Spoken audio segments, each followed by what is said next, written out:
We're at a really unserious moment in our politics. Partisan voices are toxifying not only the way we approach issues across party lines, but also the way we view our fellow Americans. We believe that there's another angle, thinking seriously about the pressing questions of our day, and realizing that the right answers probably aren't easy ones. I'm Rena Minetti. I'm Isaac Willauer. Courtesy of the Institute for Faith and Freedom at Grove City College, welcome to Another Angle. For the final episode of Another Angle this season, we're pleased to bring you a conversation with Andrew Klavan. Andrew is a best-selling author and screenwriter who's won the Edgar Allan Poe Mystery Writers Award twice, and now hosts the Andrew Klavan Show at the Daily Wire, where he opines on current events, literature, philosophy, and the intersection of Judeo-Christian values and public life. We sat down for a wide-ranging conversation on everything from the phrase "Christ is King" to Game of Thrones to the future of the conservative movement. We hope you enjoy this conversation. Andrew Klavan, thanks for being on the show, man. Oh, it's a pleasure. It's nice to be here. Dude, this is a great way to end the show. For listeners who don't know, Andrew Klavan's one of my personal heroes. When I was an older teen, probably 17, 18, his show was always one of the ones that I could go to for a voice of sanity, because despite what some may think, Ben Shapiro's not a calming person to listen to. And so it's fantastic to be wrapping up this season of Another Angle with him. So thanks for being on. As I say, it's a pleasure, and yeah, I'll tell Ben that he doesn't relax. He'll calm down, I'm sure. Yeah, I'm sure that he's so receptive to market feedback like that. Yeah. So let's start with this Christ is King thing, because I think this story really is, in my mind, it's become an example of how diluted a certain segment of the right has been. So you and Daily Wire CEO Jeremy Boring, you've gone on the record talking about how the phrase Christ is King, which is by itself a more or less innocuous phrase, becomes not innocuous when used as a springboard into promoting conspiracy theories about the Jews, right? This is a very reasonable claim, if you bother to take the time to think about it seriously, one that makes sense. Do you think that the people who push against this, like people like Nick Fuentes, are legitimately not understanding the point you're making, or is it just willful ignorance? And how do we confront bad actors like that? No, there's no question that it's willful ignorance. I mean, first of all, neither Jeremy nor I said that this was an innocuous phrase. We actually said it's a central truth, both of our lives and of the universe. We both think Christ is King of our lives and of the universe. We agree with it entirely. But look, a cross is a symbol of God's sacrificial love for humankind. But if you burn a cross on a guy's lawn, it takes on the toxic meaning of your hateful heart. And that's essentially the way a lot of people were using and are using the phrase Christ is King in confronting Jewish people in arguments that have nothing to do with theology at all. Of course, they know they're doing it. They hiss it with it. I mean, I've gotten tweets that actually say, Christ is King, Jew. So like they know exactly what they're doing. Fuentes is a very intelligent guy. He is a very, he knows exactly what he's saying and what he's selling. And, I don't think there's any winning people like that over. I think they've committed themselves to a passionate hatred of Jewish people. I think it is an offense against not just the image of God, like all racism is an offense against the image of God, but I think it's specifically directed at God, because I think the hatred of Jews has represented that throughout much of European history. The Jews have been a stand-in for the big Jew, and mainly for the ways in which Jesus Christ conflicts with our immediate urges to take vengeance, to do harm, to conquer, and all the things that are kind of natural to man. So there's no convincing them. But one of the things that I've been encouraged by is I've been watching them attack me over the past, it's almost a month, I think they've been going after me. And they just present so much hatred, so much twisted rage, so much of that kind of giggly demonic joy that's really misery in disguise, that I'm actually glad to have them exposing themselves. Anybody who wants to get on that train can get on that train, but it's only headed in one direction. Whereas I think that the people who are truly committed to God and to Christ usually are much more joyful, much more tolerant, and much more loving than that. And it's just a better team to be on, just in terms of what it does for your life. So I think the evangelicalism is in the life that you live in love, and versus the life that you live when you feel that way about people. It's going to have its followers, of course. It always does. It always has. But I do not think I certainly hope that it's not going to become any kind of a majority force in our culture at all. Yeah, no, that makes sense. It's interesting. So you talked about reaching people who espouse racial hatred. It's interesting that you bring that up because, like, you hear from people like Daryl Davis, who has converted a lot of Klan members and converted them from anti-black racism. The way to solve racism is by disproving their stereotypes about the humanity of black people or Jews, that kind of thing. Do you think that that same thing works with people who have kind of bought into this Fuentes brand of anti-Semitism, or is that a whole different animal? I think it is a different animal. I think again, I think that anti-Semitism fits in with other forms of racial hatred in that it is a sort of offense against this image of God that we all contain. But I think it is a special thing. It's really enduring and hard to kill because I think it comes out of a divided heart, a heart that does not want to succumb and submit to the will of God as Christ expressed it. And, you can see this. I mean, I've written about it. You can see it in especially the work of German thinkers and philosophers in the late 19th century when because Germany came late to the nations and was first being formed, and there was a lot of obsession with what constitutes the German character.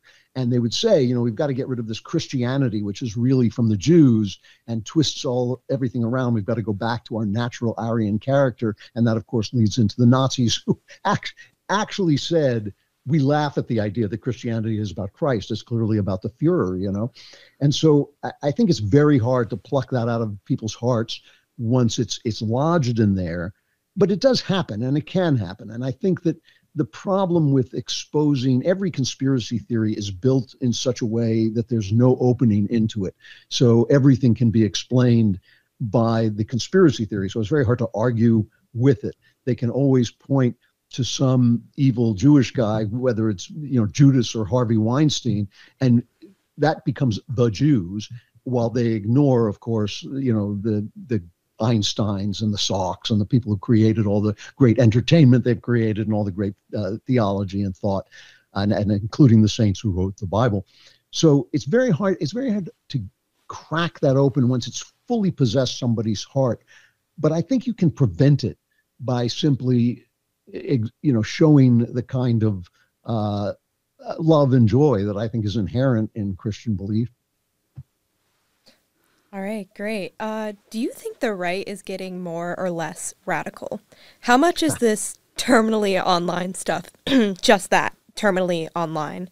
And how much are these radical pockets actually capable of affecting reality, like the church or political activists? Well, that really depends on the courage and the steadfastness of the people in the institutions. The tactic of both the left and the right, radicals on the left and the right, is to try and create this sense that they are an overwhelming force that has to be reckoned with. So, they swarm you, but a lot on Twitter, for instance, or X as we call it now, they swarm you. But when you start to look at them, you start to realize that most of them are bots. So who knows whether you're dealing with 1,000 people or 10. And I think it's closer to 10 than it is to 1,000. And they try, if you watch them, you can see the psychological technique that they're using. They try to claim that some terrible thing is happening to you. Oh, you've ended your career. Oh, your audience is dropping. Oh, the Daily Wire, is finished now. You can just see they're on the run. And none of it's true. I mean, we know our numbers. We know we're doing well. We know that people are coming to us more and more. And so you really have to stop yourself from responding as if they are a real force. The problem, though, is that people in the institutions a lot of times have gotten comfortable, they've gotten lax, they no longer know what they believe, and so when they're challenged, they find themselves insecure. I saw this back in the day, back in the 1970s when the left took over the institutions and would challenge professors in my university who were teaching literature. Well, why are you teaching this Western, warmongering imperialist stuff? And they didn't know. They didn't know why they were teaching literature. They didn't know what literature was about. They didn't know the reason for it. They didn't know why it was beautiful. They had been doing it on the kind of a passed down and inherited assumption from their elders, and they had just never really thought it through. And I think that's a problem in the church as well. They know the rules, but they don't know where the rules come from and what are the underlying ideas and which rules can be changed with the times, because some can, and which are dogma and have to remain because they're essential to the religion. That's where the weakness lies. Is the right becoming more radical? Here's my point of view on this.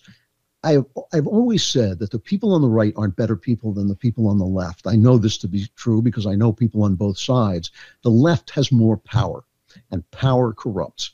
And when you look at the founding fathers and you look at the debates that started this country, they were perfectly comfortable with the fact that there were going to be people on the left and the right. Adams and Jefferson, who kind of represented right and left, were friends and yet had deep divisions and ran against each other in one of the most toxic campaigns for president. It's hard to believe, but even more toxic than the campaigns being run now. So they fought and they reconciled and they understood that they were both part of the country. But they were both concerned with the consolidation of power. That was the whole point of how the country was put together. It was built to keep power at bay by having power centers play off one another, by having only those powers enumerated in the Constitution conferred upon the government. So, for instance, a lot of people like Madison at first didn't want a First Amendment because he said, well, we never conferred the right of censorship on the government, so why should they have it? Fortunately, wiser heads prevailed, knowing that people with power want more and more power, and they'll always find an excuse to get it. The problem that we have right at this moment is that because of places like the Daily Wire, because of really excellent spokesmen and entertainers like Ben and Glenn Beck, and people who have really been innovative in the way they've talked about the culture, we now have more cultural power than we've had in quite a long time. The left has monopolized the power up until now. And as the power starts to flow to our side, the rats are going to come out of the building. And that's what we're saying. And so they want a piece of what they didn't build. We built it. Because it's attractive to people to be free. It's attractive to people to be loving. It's attractive to people to be joyful, and conservatives are way more joyful than leftists. But we've opened the gates to these people, and they want to piggyback on that success. And it really just depends on whether or not we know what we're talking about, whether or not we know why we believe what we believe, and whether we're willing to stand up against them.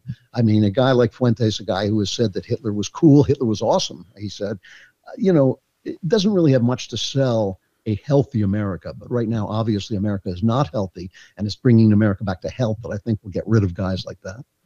Yeah, no, that makes sense. I want to go from talking about political health to a little bit more about religious health. So I want to give a call back to a quote of yours that I heard as a teenager, and it really deeply affected me. It was this quote of, "We can't preach Jesus, Jesus, Jesus to a culture repulsed by the sound of his name." It's no new insight that we live in an age guided by the spirit of what our mutual friend Carl Truman dubs expressive individualism, right? And you should buy his book, please. We'll timestamp and provide a link down below. We live in an age truly repulsed by the sound of Christ's name. Yet, as younger generations feel the nihilism inherent in this postmodern, progressive, post-truth worldview, what do you view as the church's evangelism strategy to reach them? Well, great question, first of all. I mean, I think you do have to begin with the peace that passes understanding. I mean, that's really what we have to sell. It's when I talk about joy, I always, the poets that I love use the word gusto, which may be a better word, a sort of energy for life, a delight in living, a sense that you wake up in the morning and you know that life has meaning. And there can't be a meaning of life unless there's a level of life beyond the flesh, beyond the material. And that's what meaning is. Meaning is an immaterial factor that matter plays into. And so I always used to, I was baptized very late in life. I was baptized when I was 49. I remember my repulsion when people would say Jesus to me. I mean, it was like dropping a caterpillar down the back of my shirt, and it wasn't Jesus per se. It was the kind of glassy-eyed, happy talk. Everything happens for a reason. I'm blessed and favored. That's what kind of got me, because I would look around at the world and think, well, the world is hard. The world is cruel. There's a lot of evil in the world, a lot of suffering. And if you're going to walk around with that expression on your face, you're really paying attention. And I did not want to lose my sense of reality. It's interesting to me that that was one of the things that really made me hesitate before getting baptized. But when I was baptized, in fact, I did become much more realistic. My sense of life darkened. It didn't get brighter. What got brighter was my sense of myself and my sense of where I was going and what my soul was connected to in the world. That's what made life. That's why I have this paradox in my life. That as my view of the world has gotten darker, my life has actually gotten more peaceful and more joyful because Christ has overcome the world. I mean, that's why. And so I think what we really need to do is start with first principles. This is so important. The question is it better to give a hungry child bread than it is to kick a beggar to death? Is one of those things good and is the other thing bad? And why? Why is it good? Why is it bad? Because plenty of people have pointed out that without God, everything is permitted. And the Marquis de Sade, who I think is the one atheist I ever read who makes complete sense, has said, since everything is permitted, what you should really be doing is mistreating people for your pleasure. I mean, that's where we get sadism from, right? You should be raping, you should be killing, you should be doing anything you can get away with that gives you pleasure. Why should you not? And so when you start with this question, it was the question that I could not solve as an atheist, is why is it better? Why is it good to do some things?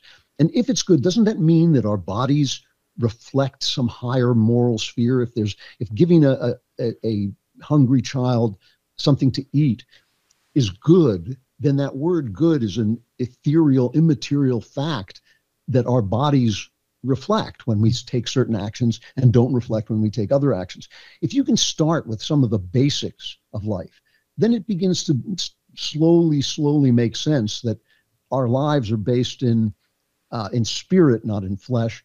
And then you start to wonder about the nexus of spirit and flesh. And it's not that far a path to Jesus, to a kind of Jesus that doesn't make your skin crawl when you talk about him, because he is talking about the essential things of life. It's kind of shocking to me that a religion that starts with the perfect man being crucified by the people, by the government, by the religious leaders, by everybody, is such a happy, stupid, has become such a happy, stupid religion. You know, the philosopher Schopenhauer called it it's a religion of banal optimism.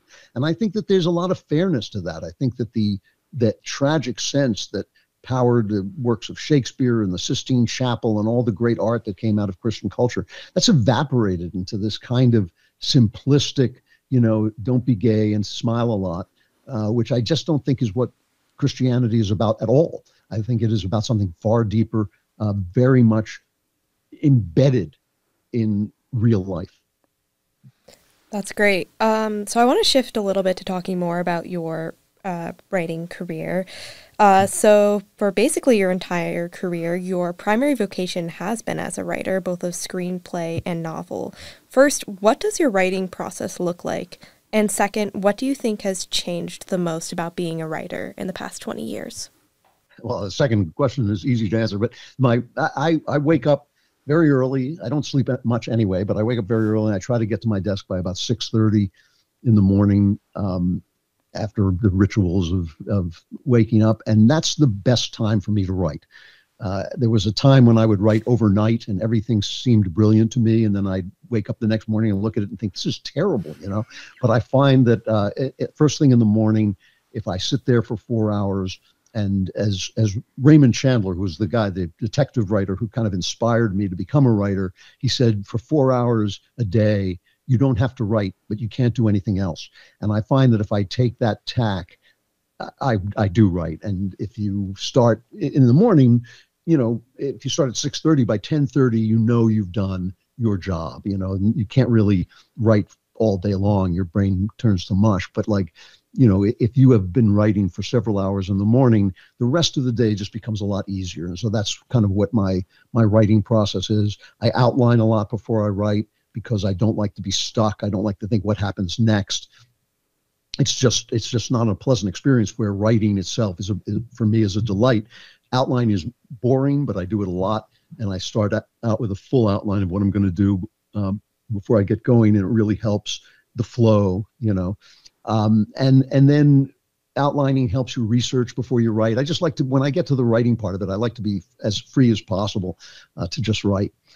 When you ask what has changed the most, it's pretty easy. I can tell you what's changed the most from my perspective. One of the things I loved about writing was that I, myself, was not part of the product.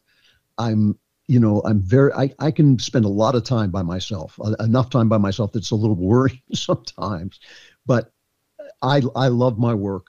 And my sense was that you could write a thing, and then you had a thing that you could kind of open the door real quick and throw it out into the world and then shut the door and go back to your work. And that worked for me for a long time. The actor Richard Burton once said he envied writers because no one recognized them on the street, but they could still get a good table at a restaurant. And that was pretty much my experience of life, and I really enjoyed it. With the coming of the internet, and it was my son who had to explain this to me, the person became the product.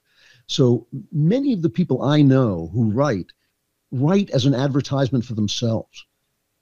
And I do the exact opposite. I now know that I have to sell myself. I have to be a character online. I have to have a following online in order to get people to read my books. But for me, the book still comes first. And so it's become a much more public occupation than it used to be. It used to be that William Faulkner, the great American novelist, was asked once what he wanted his obituary to be. And he said he wanted his obituary to be, he wrote the books and died. And that to me rang like a bell. That was an absolute perfect obituary. Whereas now, that's just not possible. You have to be the guy who gets out there and people have to like you. And then they say, oh, well, maybe I'll try your books. And are surprised to find that your books are actually more enveloping and more eloquent and maybe deeper than you are yourself. So that's one of the things that has kind of really turned around completely, that I spend a lot of my time promoting myself, which I always felt was kind of rude. I didn't want to go out there and say how great I was, but now you just have to do that. And so in order to keep the part of my career alive that I love, I do this other part of my career. And I've learned, I won't say that I've learned to love promoting myself. I still find that really difficult, but at least I've learned to love interacting with the audience. I do like the audience. I do like the people who read my stuff and who listen to my podcast. And so that's actually a pleasant part of it. But the idea that I have to go out there and say, buy this book, goes against everything inside me. Yeah, no, it's fair. We can make your obituary. He wrote the books, tweeted about them, threw Michael Knowles down a flight of stairs, and then died. Yeah, I'll have to settle for that. That's going to be it. Yeah, no, metaphorically, of course. You've talked about the difficulty. If you must. Yeah, sure. The House of Love and Death. Whose death, Andrew, right? You've talked about the difficulty of writing conservative art. One of the problems you've brought up is that conservative art doesn't imitate conservative life, because conservative life tends to be quiet, more rule-following. There's not a lot of sex and violence. It's really boring, right? I have to wonder, though, do you think this conservative sensibility, kind of, right, to desire a quiet life of faith and family as opposed to chasing the cultural limelight, do you think that tends to produce people who simply aren't as vociferous on the cultural front as rabid progressives types? And do you think that's why we struggle on the cultural front? I've wrestled with this a lot. I think that, I think the greatest artists are almost always conservative in some sense. And the reason I think that that's true is because I think the truth is conservative. The truth is not that we can perfect the world. The utopian plans of the left always founder on power. In order for them to implement their utopian plans, they have to have power. And then they find out, much to their surprise, that power has turned them into terrorists and killers and, oppressors. But they never can see that about themselves. Whereas on the right, we all understand that we have a tragic sense of life, and life is tragic, right? I mean, it only ends one way. It is what it is. The suffering is real. The suffering of the poor and the weak is real. And so I think the best artists have some element of conservatism about them, not dogmatic political conservatism, but simply a conservative view of the world as an unfixable and fallen place. And I think that is true. However, the idea that you can depict, this has to do with, I think, the corruption of Christianity into this happy face nonsense, this banal optimism. The idea that you can create a a scene of darkness that, without alleviating its darkness, can still lead you to something light, doesn't somehow register with the conservative artist or the conservative audience. They get it when they're seeing something old, because old is good as far as conservatives are concerned. So nobody ever goes to Macbeth and says, well, it's kind of depressing. You know, he just kills people and then says tomorrow and tomorrow and tomorrow. You know, that's kind of a downer. Can't we have a musical number at the end and Jesus comes and everything's great? Nobody says that. They only say it when I do it. You know, they say it when modern artists do it. I will never forget Game of Thrones, which for much of its run was one of the best pieces of entertainment I have seen created by living people. I mean, it was amazing. In the middle of that series, I cared more about who won the Iron Throne than I did care about who won the presidential election. It was just so powerful. And a preacher wrote, because of the absolute bloodletting of anybody who didn't play the game of power in the show, he said, this thing is written as if Jesus never came. And I thought, why? What happened after Jesus came? Did people stop killing each other? Did they stop fighting for power? Did they stop becoming corrupt? No. I mean, that's not, and it's not what Jesus said would happen either. He told us this is the way it was going to be.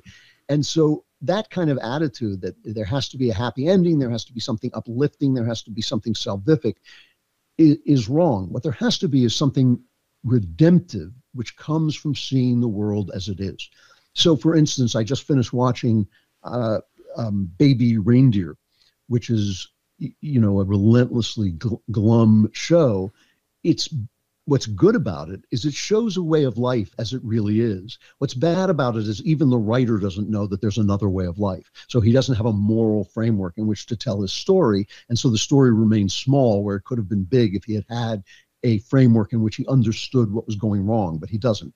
But he does at least depict it honestly. And so the left can do that. They can depict their miserable lives honestly, but the right seems to have a problem with depicting misery honestly in a moral framework.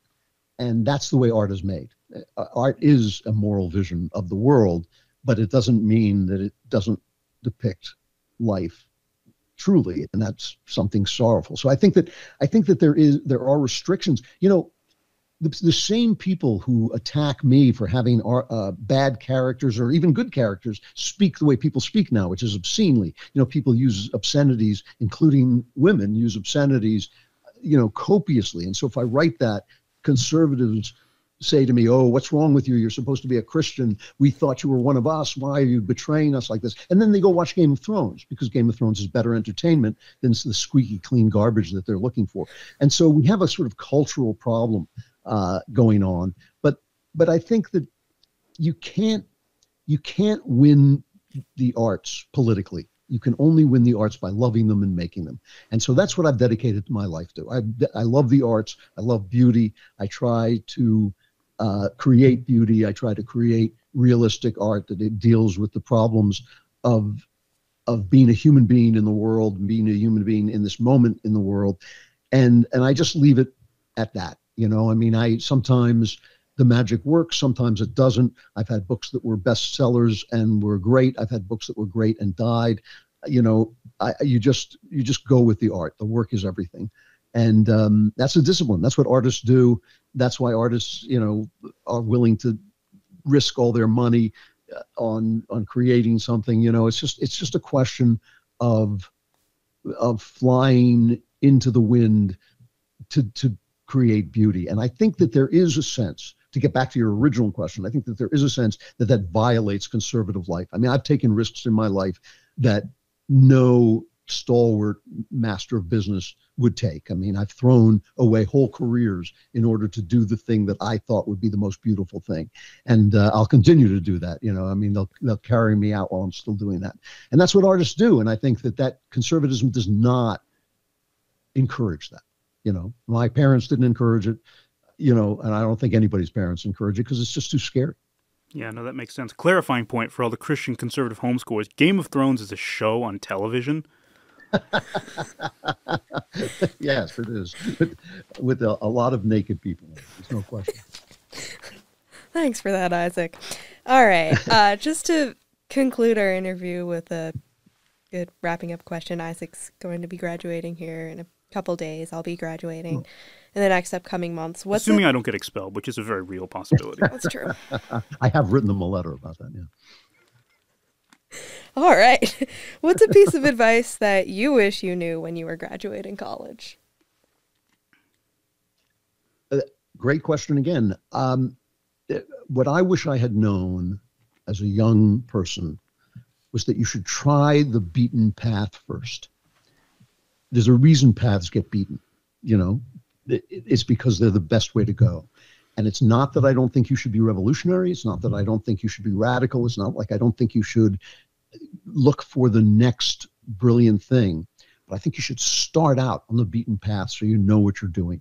It took me a long time. I mean, I would have had I was trying to revolutionize everything I touched. And what I wish I had done was establish myself on a well-worn trajectory, even though I was an artist, so it's going to be a radical path anyway. But I wish I had started in a more, I don't want to use the word conformist, but a more tried and tested path, and then said, okay, now I've shown that I can do this. Now I'm going to break free.